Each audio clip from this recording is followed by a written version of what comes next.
அன்பான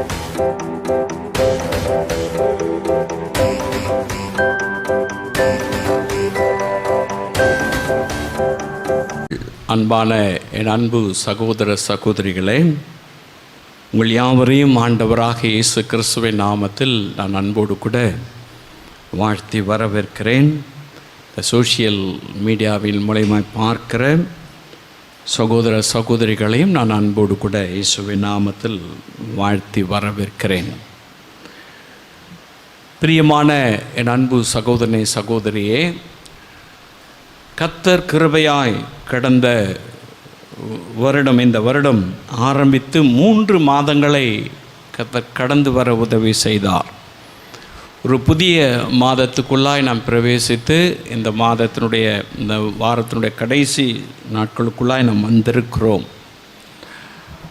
ஆண்டவர் கடந்த நாட்களெல்லாம் நம்மை கண்மணி போல காத்து கொடுத்த வாக்கு தத்தத்தின்படியே நம்மை நினைத்தருளி நம்மை ஆசீர்வதித்து வழி நடத்தி வருகிறார்.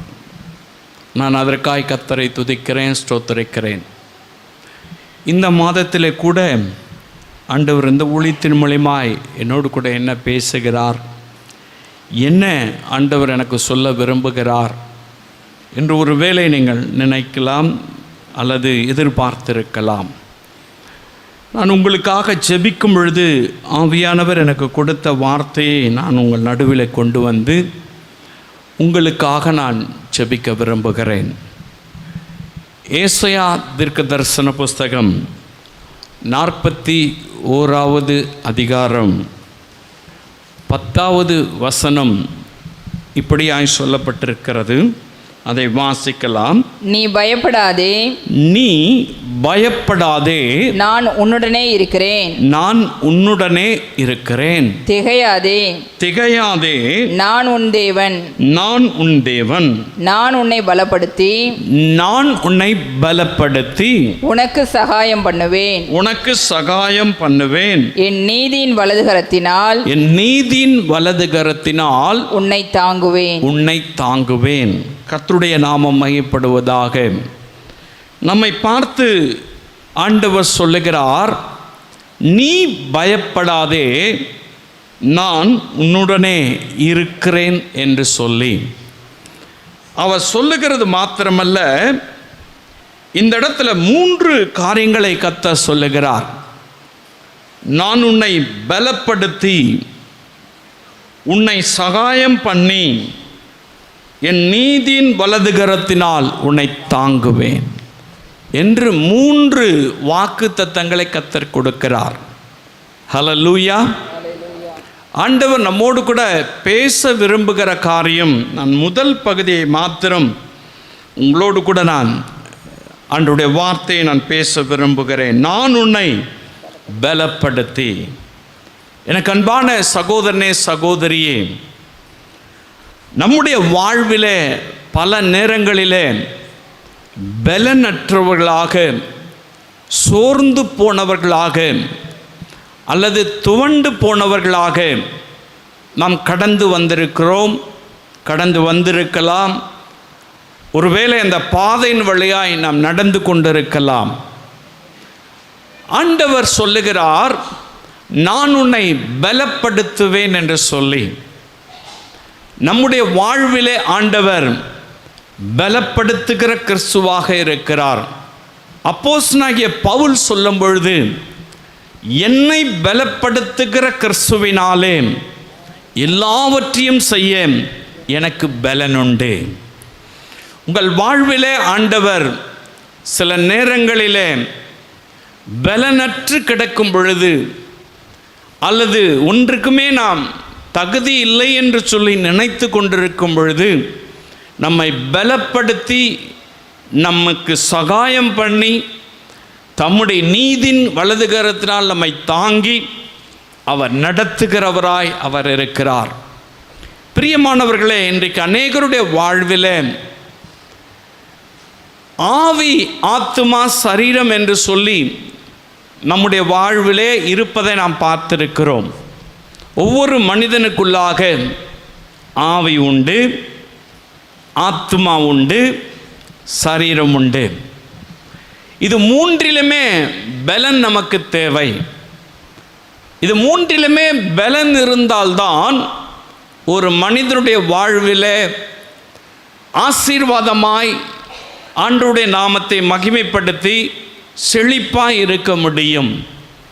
இதில் ஏதாகிலும் ஒன்றிலே பலன் குன்றி போகும் என்று சொன்னால் அவர்கள் பல விதங்களிலே துன்பப்பட்டு பல மேலைகளிலே அவர்கள் செய்வதறியாது அவர்களுடைய பலன் குன்றினவர்களாக அவர்கள் காணப்படுகிறார்கள், தடுமாறுகிறார்கள். பிரியமானவர்களே, வேதாகமத்திலே வாசித்து பார்க்கும் பொழுது சங்கீதங்களின் புஸ்தகம் 27ஆம் அதிகாரம் முதல் வசனம் இப்படியாய் சொல்லுகிறது. வாசிக்கலாம். சங்கீதம் 27. வெளிச்சமும் கர்த்தர் என் வெளிச்சமும் என் ரட்சிப்புமானவர், என் ரட்சிப்புமானவர். யாருக்கு பயப்படுவேன்? யாருக்கு பயப்படுவேன்? கர்த்தர் என் ஜீவனின் பலனானவர், கர்த்தர் என் ஜீவனில் பலனானவர். யாருக்கு அஞ்சுவேன்? யாருக்கு அஞ்சுவேன்? ஆண்டவர் இந்த இடத்துல சொல்லுகிறார். தாவீது ஆவியானவர் அவர் மூலமாய் பேசுகிறார். என் ஜீவனின் பலனானவர். ஜீவன் என்று சொன்னால் ஆவி என்று பொருள்படும். எனக்கு அன்பானவர்களே, நம்முடைய ஆவியிலே ஒரு பலன் வேண்டும். ஒருவேளை சரீரம் பலன் உள்ளதாக இருக்கலாம், ஆத்மா பலன் உள்ளதாக இருக்கலாம். ஆவியில பலன் இல்லைன்னு சொன்னால் அந்த மனிதன் சோர்ந்து விடுவான். அவன் எவ்வளவு பெரியவனாக இருந்தாலும் சரி, அவன் சோர்ந்து விடக்கூடிய சூழ்நிலை உருவாகும். எனக்கு அன்பான அன்பு சகோதரனே, சகோதரியே, உங்களுடைய ஆவியை ஆண்டவர் பலப்படுத்துவேன் சொல்றார். நம்முடைய ஜீவனை அவர் பலப்படுத்துவேன் சொல்றார். எனக்கு அன்பானவர்களே, இயேசு கிறிஸ்துவை குறித்து வேதத்தில் வாசித்து பார்க்கும் பொழுது லூக்கா எழுதின சுவிசேஷம் 2ஆம் அதிகாரம் 40ஆம் வசனத்திலும் 1ஆம் அதிகாரம் 80ஆம் வசனத்திலும் வாசிக்கும் பொழுது இயேசுவை குறித்து அந்த வேத பகுதி சொல்லுகிறது. வாசிக்கலாம். பிள்ளை வளர்ந்து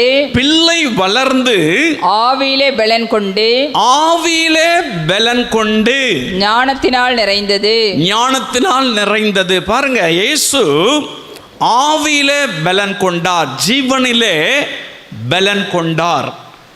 எனக்கு அன்பான அன்பு சகோதரனே, சகோதரியே, உங்கள் வாழ்விலே உங்களுடைய ஜீவனை ஆண்டவர் பலப்படுத்துகிறவராயிருக்கிறார். அவர் ஜீவனையே கொடுத்து நமக்காக அவருடைய சரீரத்தையும் அவருடைய எல்லா இரத்தத்தையும் நமக்காக சிந்தி நம்முடைய ஜீவனை அவர் பலப்படுத்துகிற கிறிஸ்துவாக இருக்கிறார்.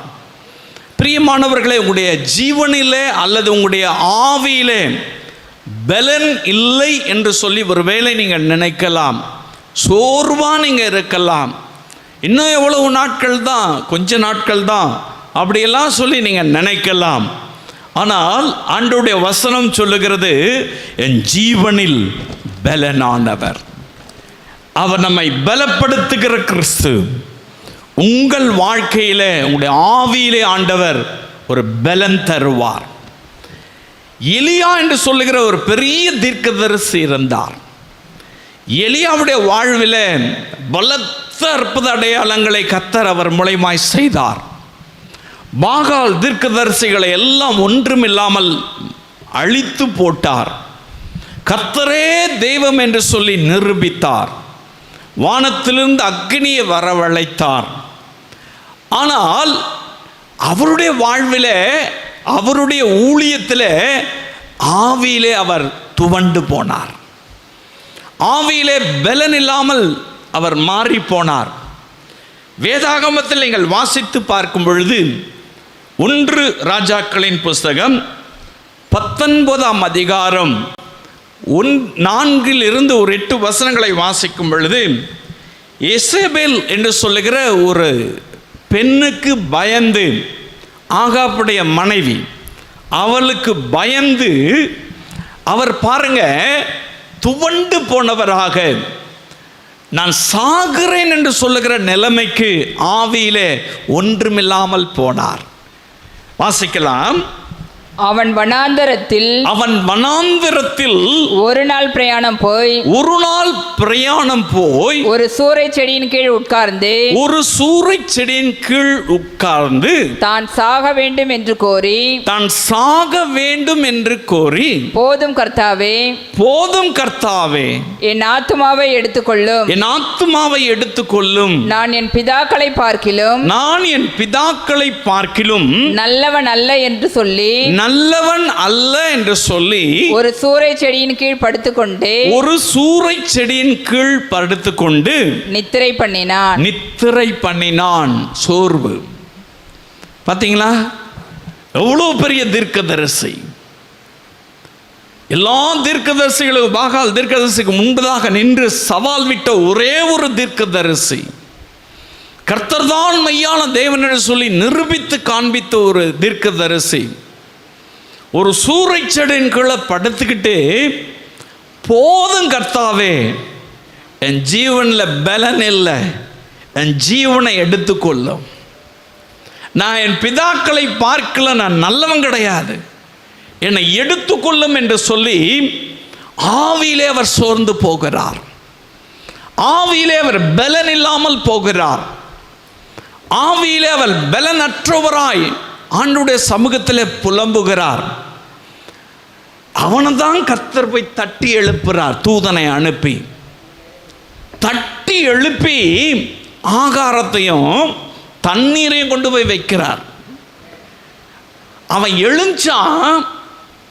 யார் கொண்டு வந்தாங்க, எங்க இருக்கிறோம், ஒன்றும் தெரியல அவனுக்கு. எழுச்சான், பார்த்தா சாப்பாடு ஆகாரம் அப்பம் இருக்குது, பார்த்தா தண்ணி இருக்குது, சாப்பிட்டா மறுபடியும் படுத்துக்கிட்டான்.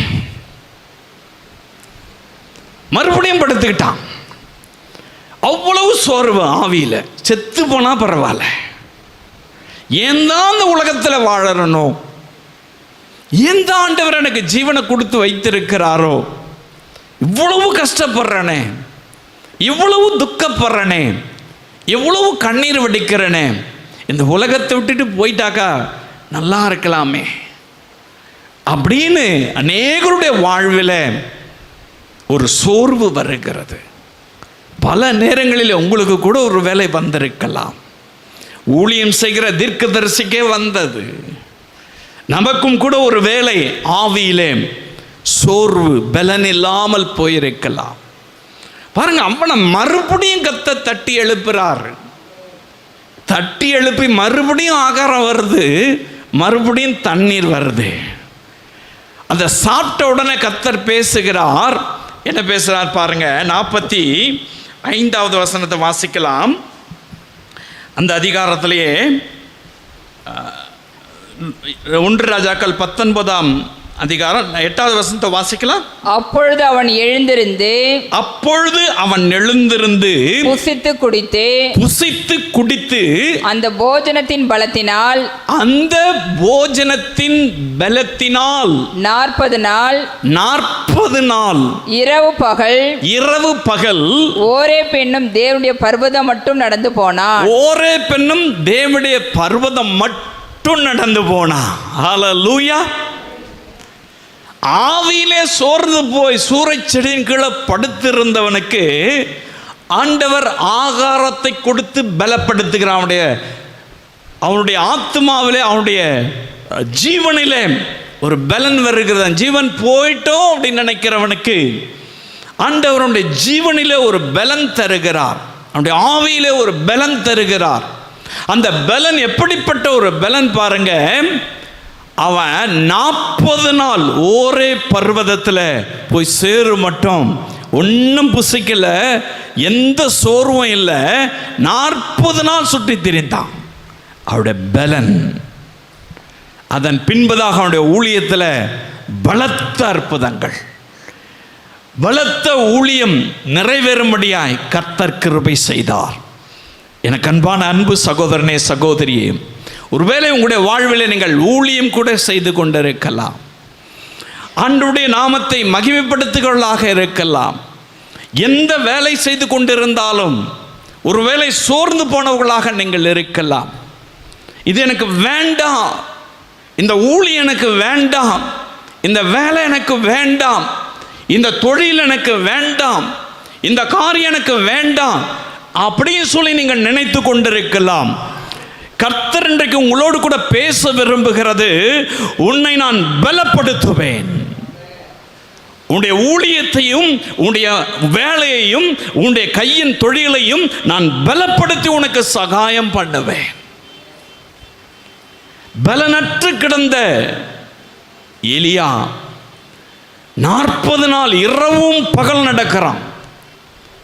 இரவும் பகலும் நடக்க முடியாத பலன், உற்சாகம் வந்துடுச்சு, பலன் வந்துடுச்சு, அவருடைய ஜீவன் இன்னும் இருக்கணும்ன்ற வாஞ்ச வந்துடுச்சு. அப்படித்தான் கர்த்தர் ஒரு மனிதனை ஜீவனிலே பலன் தருகிறார். ஜீவனிலே அவர் பலன் தருகிற தேவனாயிருக்கிறார். அப்படித்தான் அவர் பலப்படுத்துகிறார். அவன் ஆவியிலே அவர் பலப்படுத்துகிற கிறிஸ்து. ஹல்லேலூயா. நீங்கள் பலனற்று இருக்கிறீங்களா? போதும் கர்த்தாவேன்னு சொல்றீங்களா? வேண்டாண்டவரை என்னை விட்டுருங்கன்னு சொல்றீங்களா? என்னால் தாங்க முடியலன்னு சொல்றீங்களா? கர்த்தர் வாக்குத்தத்தம் செய்கிறார், நான் உன்னை பலப்படுத்தி, நான் உன்னை பலப்படுத்துகிற கிறிஸ்து, நான் உன்னை பலப்படுத்துவேன் என்று சொல்லி கர்த்தர் வாக்குத்தத்தம் செய்கிறார். உடைய ஆவியிலே சோர்ந்து போன நம்மை அவர் பலப்படுத்துகிற தேவனாய் இருக்கிறார். ஹல்லேலூயா. இரண்டாவது ஆண்டவர் எப்படி நம்மை பலப்படுத்துகிறார்? வாசித்து பார்க்கலாம். சங்கீதங்களின் புஸ்தகத்தில் 138வது சங்கீதம் 5வது வசனத்தை வாசிக்கலாம். 138:3 வாசிங்க முதல்ல.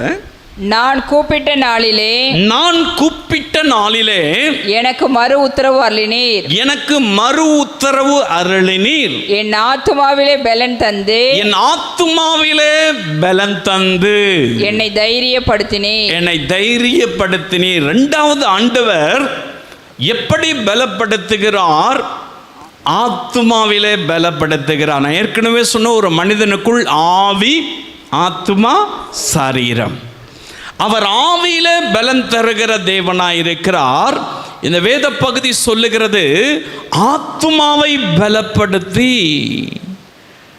நம்முடைய ஆத்துமா ஒரு வேளை சோர்ந்து போயிருக்கலாம், எல்லா காரியத்தையும் பார்த்து வெறுத்து போயிருக்கலாம், ஆத்துமாவிலே பலன் இல்லாமல் ஒருவேளை நாம் குன்றி போயிருக்கலாம். எனக்கு அன்பான அன்பு சகோதரனே, சகோதரியே, நமக்காகத்தான் கர்த்தர் அந்த வாக்கு தத்தத்தை செய்கிறார். நான் உன்னை பலப்படுத்தி என்று சொல்லுகிறார். உன் ஆத்துமாவை நான் பலப்படுத்துகிற தேவன். ஆத்துமாவிலே பலன் இல்லாமல், ஆவிக்குரிய ஜீவியத்திலே ஒரு வளர்ச்சி இல்லாமல், ஆவிக்குரிய போஷாக்கு இல்லாமல், ஆவிக்குரிய பிரகாரமாய் வளராமல், இன்வாலிடாக, ஆவிக்குரிய பிரகாரமாய் தெளிவில்லாதவர்களாக ஒருவேளை நீங்கள் வாழ்ந்து கொண்டிருக்கலாம். ஆத்துமாவிலே பலன் இல்லாதவர்களாக ஒருவேளை நீங்கள் வாழ்ந்து கொண்டிருக்கலாம். அந்த ஆத்துமாவை தான் கர்த்தர் பலப்படுத்துவேன் என்று சொல்லுகிறார். பிரியமான அன்பு சகோதரனே, சகோதரியே, 1 சாமுவேலின் புஸ்தகத்தில் 17ஆம் அதிகாரத்தில் வாசித்து பார்க்கும் பொழுது, இங்கு பெலிஸ்தியனாகிய கோலியாத் என்று சொல்லுகிற ஒரு நபரை குறித்து வேதம் சொல்லுகிறது. இந்த பெலிஸ்தியனாகிய கோலியாத் மிகவும் பலசாலியாக, திடகாத்திரமான ஒரு மனிதனாக இஸ்ரவேல் இராணுவத்துக்கு விரோதமாய் வந்து பாளையத்தில் நின்று 40 நாளளவும், உங்களிலே தைரியம் உள்ளவர்கள் என்னிடத்தில் வாங்க சண்டைக்கு, அதுக்கப்புறம் எங்கள் இராணுவத்துக்கிட்ட நீங்கள் வரலாம் என்று சவால் விட்டு கொண்டிருக்கிறான். இஸ்ரவேல் இராணுவம் பயந்து நடுங்குகிறது. இஸ்ரவேல் தேசத்தினுடைய ராஜாவாக இருந்த சவுல் ஒரு பக்கத்தில் பயந்து நடுங்கி கொண்டிருக்கிறான். பிரியமான அன்பு சகோதரனே, சகோதரியே, இந்த இடத்துக்கு தாவீது என்று சொல்லுகிற ஒரு சிறிய நபர் வருகிறான். அவனுக்கு சரீரத்தில் பலன் இல்லை, ஜீவனில் ஒன்றும் பெரிய மனுஷன் கிடையாது. ஒரு சாதாரணமான ஒரு மனிதன், ஆடுகளை மேய்க்கிற ஒரு சிறுவன், தன் சகோதரர்களை பார்ப்பதற்காக, அவர்களை நலம் விசாரித்து தன் தகப்பனுக்கு செய்தி கொடுப்பதற்காக அந்த யுத்தம் நடந்து கொண்டிருக்கிற இடத்துக்கு அவன் அனுப்பப்படுகிறான்.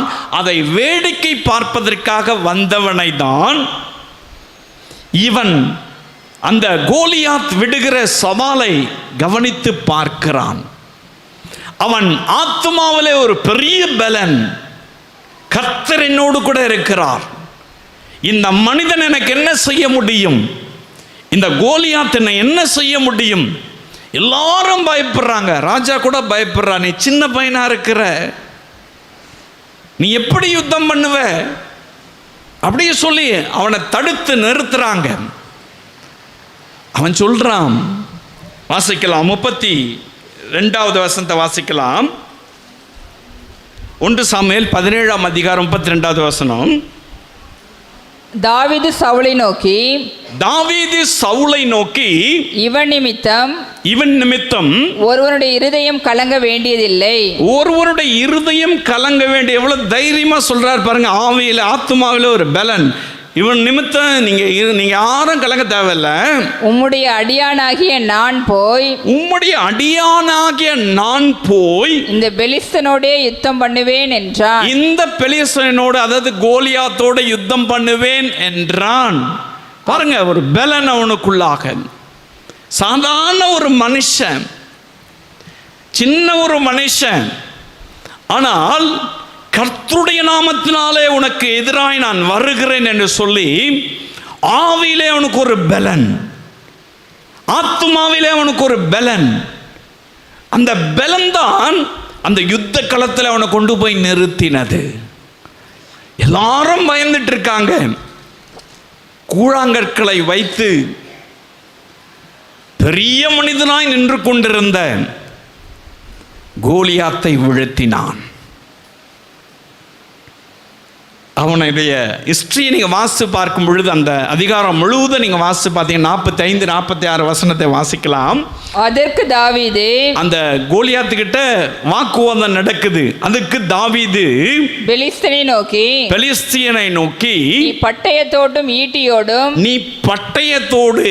ஈட்டியோடு கேடகத்தோடும் என்னிடத்தில் வருகிறாய். கேடகத்தோடு என்கிட்ட வர, நானோ நீ நிந்தித்த இஸ்ரவேலுடைய ராணுவங்களின் தேவனாகிய சேனைகளின் கர்த்தரின் நாமத்திலே உன்னிடத்தில் வருகிறேன். ஹல்லேலூயா. நீ ஈட்டி எடுத்துட்டு வர, கேடகம் எடுத்துட்டு வர, நீ அது இதுன்னு எல்லா வெப்பனும் எடுத்துட்டு வர, என்கிட்ட ஒன்றும் கிடையாது. நீ திட்டுற பத்தியா, நீ நிந்திக்கிற பத்தியா, இந்த இஸ்ரவேல் இராணுவத்தினுடைய தெய்வம் கர்த்தருடைய நாமத்தினாலே நான் வர்றேன்னு சொல்லி வெறுமையா போய் நிற்கிறான். அப்படி ஆத்துமாவில் ஒரு பெரிய பலன் இருந்தது. அந்த பலன் தான் அவனை அங்கு யுத்த களத்தில் நிற்க வைத்து சர்வ சாதாரணமாய் எதிரியை விழ வைத்தது. எனக்கு அன்பான அன்பு சகோதரனே, சகோதரி, உங்கள் ஆத்துமாவை அவர் பலப்படுத்துவேன்னு சொல்றார். எதிரிகளால் சோர்ந்து போயிருக்கீங்களா? அங்கே பண்ணுற டார்ச்சர் தாங்க முடியாமல் சோர்ந்து போயிருக்கீங்களா? எதிரிகள் பேசுகிற வார்த்தைகள் உங்களை சோர்வடைய செய்திருக்கிறதா? அல்லது எதையோ கண்டு மிரண்டு போயிருக்கீங்களா? இஸ்ரவேல் இராணுவம் மிரண்டது போல மிரண்டு போயிருக்கீங்களா? நம் ஆராதிக்கிற தேவன் ஜீவனுள்ளவர். நம் ஆராதிக்கிற தேவன் சர்வ வல்லமை படைத்தவர். உங்களுடைய ஆத்துமாவை அவர் பலப்படுத்துவேன் சொல்றார். ஆவிக்குரிய ஜீவியத்தில் ஒரு பலன், ஆவிக்குரிய ஜீவியத்தில் வளர்ச்சி இல்லாமல் கிடக்கிற நமக்கு உன்னதத்தின் பலத்தினால் நம்மை நிரப்பி நம்மை பலப்படுத்துகிறவர். ஆத்துமாவிலே அவர் பலம் தருகிற தேவன். எனக்கு அன்பான அன்பு சகோதரனே, சகோதரியே, அற்பமாய் நீங்கள் எண்ணப்படலாம், அல்லது உங்களை ஒன்றுக்கும் உதவாதவர்கள் என்று சொல்லி ஒதுக்கி வைக்கலாம். தாவீதை போல இவன் தகுதி இல்லாதவன் என்று சொல்லி ஒரு வேளை மற்றவர்கள் நினைக்கலாம். எல்லா நிலைமைகளிலும் நாம் இதற்கும் தகுதியற்றவர்கள் என்று சொல்லி ஒருவேளை நாமே ஒதுங்கி கொண்டிருக்கலாம். ஆனால் நம்மை பலப்படுத்துகிற கிறிஸ்து நம்முடைய ஆத்துமாவிலே பலம் தந்து நம்மை தைரியப்படுத்துகிறவர். ஆத்துமாவிலே பலம் தந்து என்னை தைரியப்படுத்தான் தாவீது சொல்றார், என் ஆத்துமாவிலே பலம் தந்து என்னை தைரியப்படுத்தினீர். கோலியாத்துக்கு பெலிஸ்தீனுக்கு முன்பதாய் நிற்க, பெலிஸ்தீனை வீழ்த்துவதற்கு இராணுவத்தை நாங்கள் பார்க்கவில்லை, கர்த்தருடைய நாமத்தினாலே தான் நான் வருகிறேன் என்று சொல்லி அந்த பலத்தினாலே அவன் நின்றபடினாலே தான் அவன் தைரியமா சொல்றான், என் ஆத்துமாவிலே எனக்கு பலம் தந்து என்னை தைரியப்படுத்தினேன். ஆத்துமாவில் பலன் வந்துருச்சுனாக்கா உங்களுக்கு தைரியம் வந்துடும். எதிரி ஈஸியாக வீழ்த்திடுவீங்க, ஈஸியாக போராட்டங்களை ஜெயித்து வந்துடுவீங்க.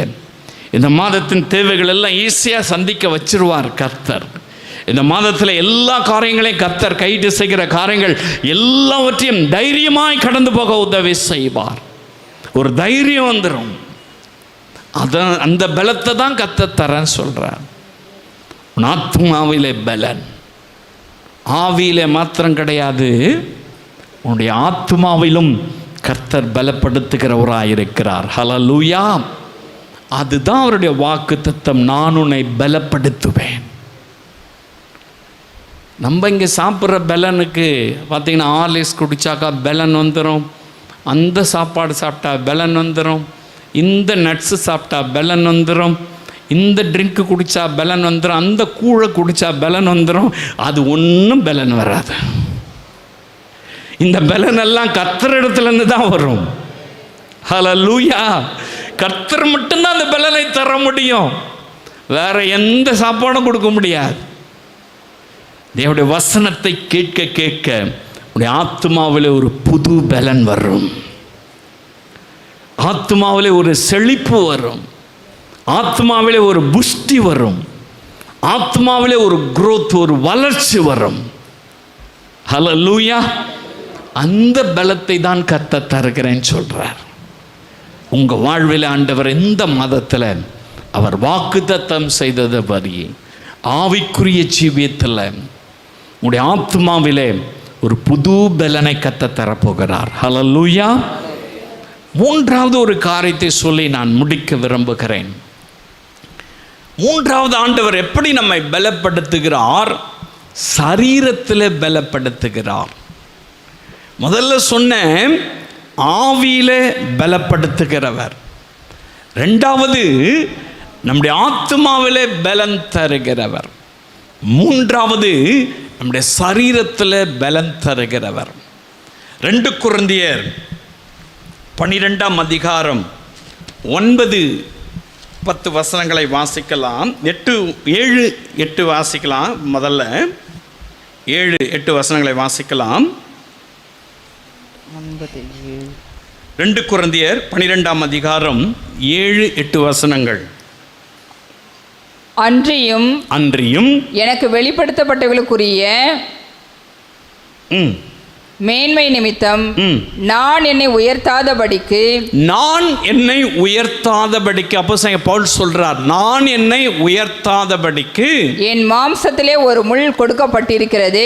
என் சரீரத்திலே அல்லது மாம்சத்திலே ஒரு முள் கொடுக்கப்பட்டிருக்கிறது. என்னை நான் உயர்த்தாதபடிக்கு அது என்னை குட்டும் சாத்தானுடைய தூதனாய் இருக்கிறது. அது என்னை குட்டுகிற சாத்தானுடைய தூதனாய் இருக்கிறது.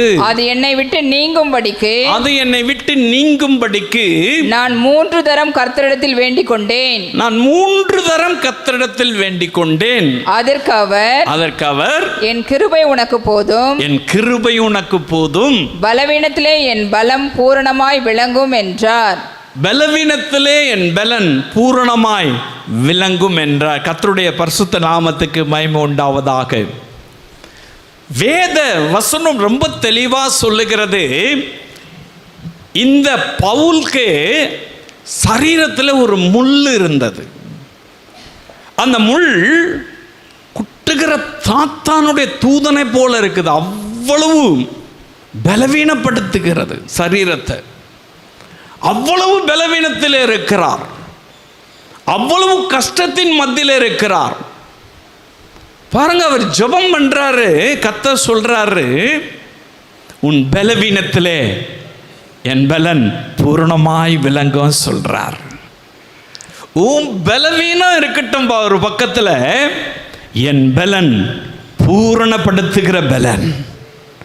உன் சரீரத்தில் இருக்கிற பலவீனத்தை குறித்து நீ கவலைப்படுற, நீ ஜெபம் பண்ற, பலன் இல்லாதவனா நீ இருக்கிற சரீரத்தில் எப்படி ஊழியம் செய்யணும்னு கேட்கிற, எப்படி நான் இந்த உலகத்தில் உமக்கு சாட்சியா இருக்க முடியும்னு கேட்கிற, அதெல்லாம் இருக்கட்டும் ஒரு பக்கத்தில், என்னுடைய பலன் உன்னை பூரணப்படுத்தும்.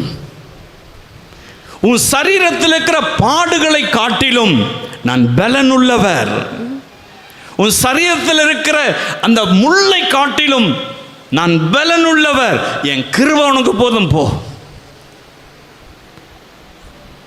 என் கிருபை உனக்கு போதும், அதோட முடிச்சுக்கோ.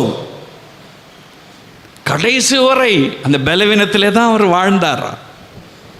13 நிருபங்களை எழுதினார், கப்பலிலே பயணம் செய்தார், நடைபயணமாய் செய்தார், எத்தனையோ தேசங்களுக்கு கடந்து சென்றார், ஊழியம் செய்தார். எப்படி அவரால் முடிந்தது?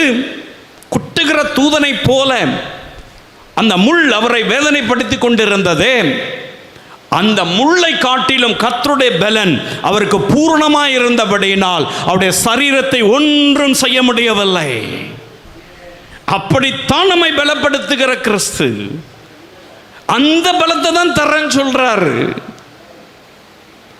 உங்க சரீரம் ஒருவேளை பலவீனத்தில் இருக்குதா? அடிக்கடி டாக்டர்கிட்ட போய் செலவு பண்ண வேண்டியது இருக்கா?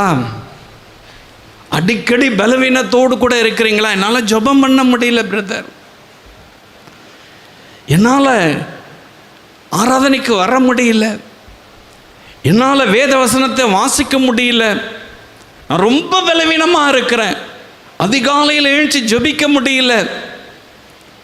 உங்கள் பலவீனத்தை காட்டிலும் இயேசுடைய பலன், உன்னதத்தின் பலன் பூரணமானது. பூரணமான பலத்தினால் நம்மை நிரப்புகிற தேவன் அவர் உங்களை நிரப்புவார். சரீரத்தில் காணப்படுகிற எல்லா பலவீனங்களை குறித்து நீங்க கவலைப்பட்டு சோர்ந்து போனது போதும். கர்த்தர் வாக்குத்தத்தம் செய்கிறார், நான் உன்னை பலப்படுத்தி, அந்த சரீரத்தில் இருக்கிற பலவீனம் அப்படியே இருக்கட்டும், அந்த வியாதி அப்படியே இருக்கட்டும், அந்த வேதனை அப்படியே இருக்கட்டும், ஆனால் உன்னை நான் அதை காட்டிலும் பலனுள்ளதாய் மாற்றுவேன். உன் வியாதி எவ்வளவு உன்னை பலவீனப்படுத்துதோ, எவ்வளவு பலமாய் இருக்குது நீங்க நினைக்கிறீங்களோ, அதை விட கர்த்தர் தருகிற பலன் மேலானது. அதை ஓவர்லுக் பண்ணக்கூடிய பலத்தை கர்த்தர் தருவார். பவுலுக்கு அப்படிதான் தந்தாருங்க. அவர் பட்டியலே இடுறாரு, எவ்வளவோ சேதனைக்கு வந்துச்சு, எவ்வளோ போராட்டங்கள் வந்துச்சு, எவ்வளவோ கண்ணீர் எனக்கு வந்துச்சு, ஒன்னும் கிறிஸ்துவின் அன்பை விட்டு என்னை பிரிக்கவே முடியல.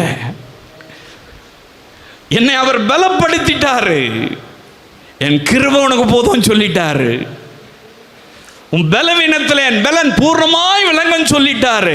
இனி என்னுடைய பாடுகளை குறித்து, என்னுடைய வேதனை குறித்து, என் சரீரத்தில் இருக்கிற உபத்திரவத்தை குறித்து நான் கலங்கல.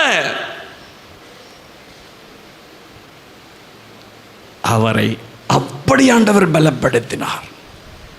அதனால்தான் அவர் சொல்றாரு, தலை வெட்டும் பொழுது கூட சொல்றார், நல்ல போராட்டத்தை போராடினேன், ஓட்டத்தை முடித்தேன், இதுக்கு மேல எனக்கு கவலையே கிடையாது. என்னை அப்படி ஆண்டவர் பலப்படுத்திட்டாருங்க. அவரை பலப்படுத்துகிற உங்களை பலப்படுத்த மாட்டாரா? நீங்க எதுல சோர்ந்து போயிருக்கீங்க? ஆவியில் சோர்ந்து போயிருக்கீங்களா? ஆத்மாவில் சோர்ந்து போயிருக்கீங்களா? சரீரத்தில் சோர்ந்து போயிருக்கீங்களா? இல்லைங்க, அவர் வாக்குத்தத்தங்களின் தேவன், அவர் உண்மையுள்ளவர். அவருடைய வார்த்தைகள் ஆம் என்றும் ஆமேன் என்றும் இருக்கிறது. வானமும் பூமியும் ஒழிந்தாலும் அவருடைய வார்த்தைகள் ஒன்றும் ஒழியாது, ஒன்றும் மாறாது. அவர் சொல்லுகிறார், நான் உன்னை பலப்படுத்தி, நீ பயப்படாதே, நான் உன்னோடு கூட இருக்கிறேன், நான் உன்னை பலப்படுத்தி உனக்கு சகாயம் பண்ணி என் நீதியின் வலது கரத்தினால் உன்னை தாங்கிக் கொள்வேன். வாக்குத்தத்தங்களின் தேவன் எனக்கு உங்களை பலப்படுத்தி அவர் ஆசீர்வதிக்க விரும்புகிறார். அவர் ட்ரினிட்டி, எல்லாவற்றிலும் திருத்துவம் உள்ள தேவன். பலப்படுத்துறதுலையும் அவர் திருத்துவம் உள்ள தேவன். உன் சரீரத்தை பலப்படுத்துவேன்னு சொல்றார். உன்னுடைய ஆத்மாவை பண்ண தெரியல, ஒரு வேதத்தை வாசிக்க தெரியல, ஒரு தியானம் பண்ண தெரியல, ஒரு ஆவிக்குரிய வாழ்க்கையில் மற்றவங்களுக்கு சுவிசேஷம் சொல்ல தெரியல, அல்லது மற்றவங்களை மற்ற இடத்துல பேசவே என்னால் முடியல, ஆவிக்குரிய ஜீவியத்தில் ஒரு வளர்ச்சி இல்லாமல் இருக்கீங்களா? கர்த்தர் உங்களை பார்த்து தான் சொல்கிறார், உன்னை பலப்படுத்துவேன்னு சொல்கிறார், உங்களை பலப்படுத்துவேன்னு சொல்கிறார். எனக்கு அன்பான அன்பு சகோதரனே சகோதரியே, இந்த வாக்கு தத்தத்தை சுதந்திரிக்கும்படியாய் விசுவாசித்த ஆண்டவரே, இன்றைக்கு என்னுடைய ஆவியிலே ஒரு பலன் வேண்டும், என்னுடைய ஆத்துமாவிலே ஒரு பலன் வேண்டும். என்னுடைய சரீரத்தில் எந்த பலவீனமாக இருந்தாலும் அதை காட்டிலும் மேலான பலன் உம்முடையது. அந்த பலத்தை எனக்கு தாங்க, என்னை பலப்படுத்துங்க ஆண்டவரே. இந்த வாக்கு தத்தத்தின்படி என்னை பலப்படுத்தி எனக்கு சகாயம் பண்ணி உன்னை நீதின் வலது கரத்தினால் அதை தாங்கிக் கொள்ளுங்கன்னு சொல்லி நம்ம ஆண்டவரிடத்தில் கேட்கலாமா? டாக்டர்கிட்ட போய் கேட்போம், இங்கே வலிக்குது, அங்கே வலிக்குது, இப்படி பண்ணுது, அப்படி பண்ணுது, முழு விஷயம் சொல்லுவோம். ஏன்னா சுகமாகணுன்றதுக்காக.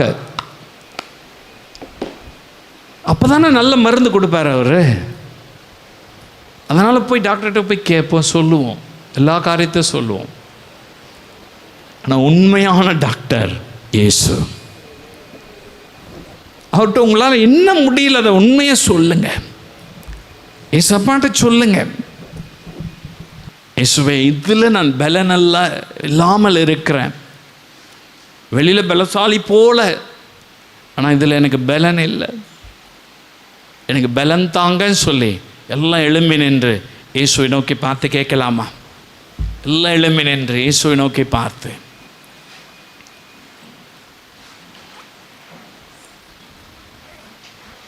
உன் ஆவியிலே ஆண்டவர் பலப்படுத்துகிறேன்னு சொல்கிறாரு, ஆத்மாவிலே ஆண்டவர் பலப்படுத்துகிறேன்னு சொல்கிறார், சரீரத்தில் ஆண்டவர் பலப்படுத்துகிறேன்னு சொல்கிறார்.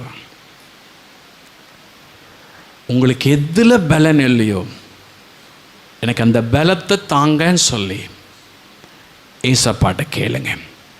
சோஷியல் மீடியாவின் மூலமாய் பார்க்கிறேன் இந்த அன்பு சகோதர சகோதரிகளை நீர் ஆசீர்வதிப்பீராக, பலன் தருவீராக.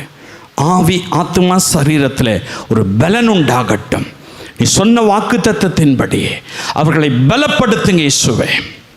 கேட்கிற பலத்தை தந்து ஆசீர்வதிங்க இயேசுவின் நாமத்தில் நல்ல பிதாவே.